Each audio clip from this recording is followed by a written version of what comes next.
Hello guys, welcome back to another video. तो आज के इस वीडियो में जो टॉपिक मैं डिस्कस करूंगा वो ना सिर्फ इंडिया के लोगों को बल्कि इंटरनेशनल जितने भी लोग हैं उनको भी चिंता में डाल रहा है, और वो टॉपिक है इंडिया की पोल्यूशन प्रॉब्लम। अब ये एक ऐसी प्रॉब्लम है जो हमारी हेल्थ, इकोनॉमी और जो हमारा फ्यूचर है, इन तीनों चीज़ों को ही इफ़ेक्ट करता है। बट क्वेश्चन ये है कि ये इतनी बड़ी प्रॉब्लम कैसे बनी और क्या हम इस चीज़ को सोल्व कर सकते हैं या नहीं।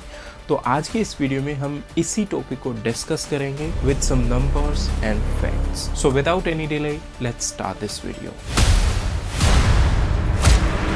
अब करंट सिचुएशन ये है कि 2023 की एयर क्वालिटी इंडेक्स के रिकॉर्डिंग पूरी दुनिया में जो 20 मोस्ट पोल्यूटेड सिटीज हैं उनमें 12 अकेले इंडिया की हैं। इसमें दिल्ली, लखनऊ, पटना, कानपुर जैसी सिटीज टॉप पर रहती हैं। इंडिया की जितनी भी सिटीज हैं उनका air quality index usually 300 to 500 के बीच में रहता है, जो कि काफी ज्यादा जहरीला माना जाता है। WHO के स्टैंडर्ड्स के अकॉर्डिंग जो हवा में PM पार्टिकल्स का सेफ लेवल है वो माना गया है कि 2.5 UZ पर मीटर क्यूब होना चाहिए। अगर इंडिया की एयर क्वालिटी की बात करूं तो नवंबर 2023 में जो दिल्ली का एयर क्वालिटी इंडेक्स था उसमें जो PM पार्टिकल्स थे उनका लेवल पाया गया था 250 UZ पर मीटर क्यूब, जो कि 100 गुना वर्स कंडीशन है उसके सेफ लेवल से। इंडिया का जो पोल्यूशन है वो सिर्फ एयर तक ही लिमिटेड नहीं है। एयर पोल्यूशन तो है ही, इंडिया में जितनी भी फैक्ट्रीज हैं उनसे जो धुआं निकलता है, पराली जलाई जाती है, जितने भी व्हीकल्स हैं वो पोल्यूशन क्रिएट करते हैं। अकेले जो इंडिया के रोड व्हीकल्स हैं वो एयर पोल्यूशन में 40% का कंट्रीब्यूट करते हैं। इसके अलावा वाटर पोल्यूशन ले लीजिए।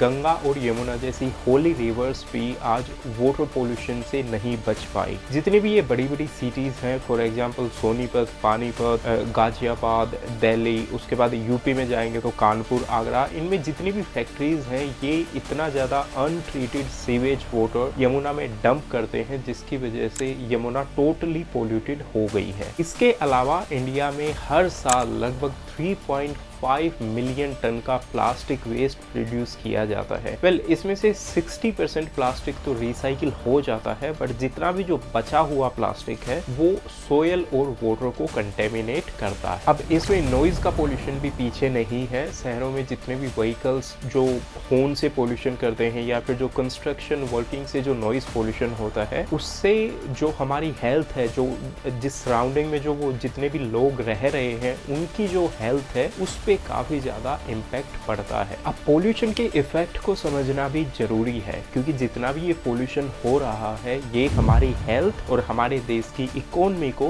डायरेक्टली ऑल्टर करता है। हर साल इंडिया में पोल्यूशन की वजह से 1.6 मिलियन डेथ होती हैं, जिनमें से जो अस्थमा है, लंग कैंसर और कार्डियोवैस्कुलर जैसी बीमारी है ये काफी ज्यादा तेजी से बढ़ती हैं, और यही रीजन है कि इतनी ज्यादा डेथ हमारी कंट्री में होती है। 2022 की वर्ल्ड बैंक की रिपोर्ट के अकॉर्डिंग इंडिया में जितना भी ये पोल्यूशन हो रहा है इसकी वजह से एनुअली इंडिया की GDP को 1.36% का लॉस उठाना पड़ता है, क्योंकि कोई भी जो एनवायरनमेंट है वो अगर पोल्यूटेड होगा तो उससे प्रोडक्टिविटी नीचे जाएगी ही जाएगी। और इसके अलावा जो क्लाइमेट चेंज है वो तो आपके सामने है। जितने भी वेदर पैटर्न्स हैं वो चेंज हो रहे हैं, अनएक्सपेक्टेड फ्लड्स आ जाते हैं, अनएक्सपेक्टेड रेन हो जाती है, गर्मी में टेम्परेचर काफी हाई चला जाता है, सर्दी में लो चला जाता है। ये सारी चीजें पोल्यूशन का ही रिजल्ट है। अब हमारे देश में जितनी भी तरह का ये पोल्यूशन होता है इसके पीछे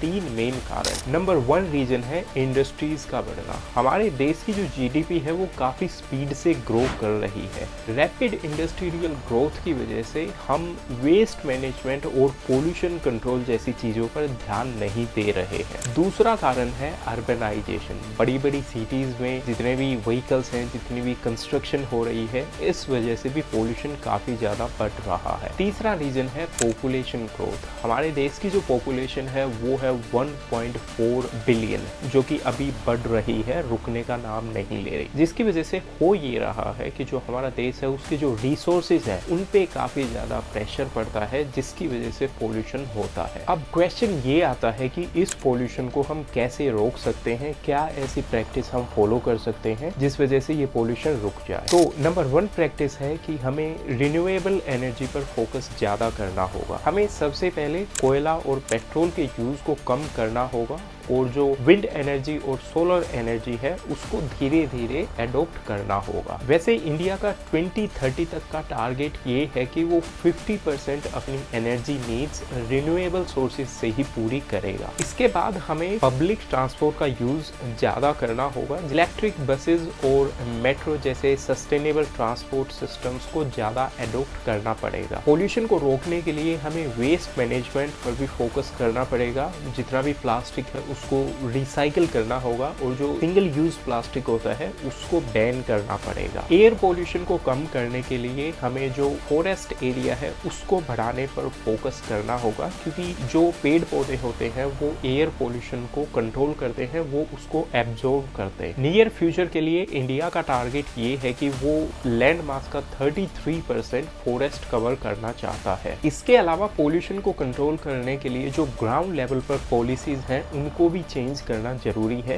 ग्राउंड लेवल पर इंडस्ट्रीज और इंडिविजुअल्स के लिए स्ट्रिक्ट लॉ और पेनल्टी होनी चाहिए अगर वो जितने भी पोल्यूशन कंट्रोल नॉर्म्स हैं उनको वॉयलेट करते हैं। तो देखिए, आज नहीं तो कल हमें ये सारे स्टेप्स उठाने पड़ेंगे, क्योंकि आज के दिन जो पोल्यूशन है वो एक एनवायरमेंटल इशू नहीं है, हमारे लिए पोल्यूशन एक एग्जिस्टेंशियल इशू बन चुका है। पोल्यूशन कंट्रोल से रिलेटेड अगर आपकी कोई सजेशन है तो कमेंट करके जरूर बताइए। आज की वीडियो के लिए इतना ही काफी है।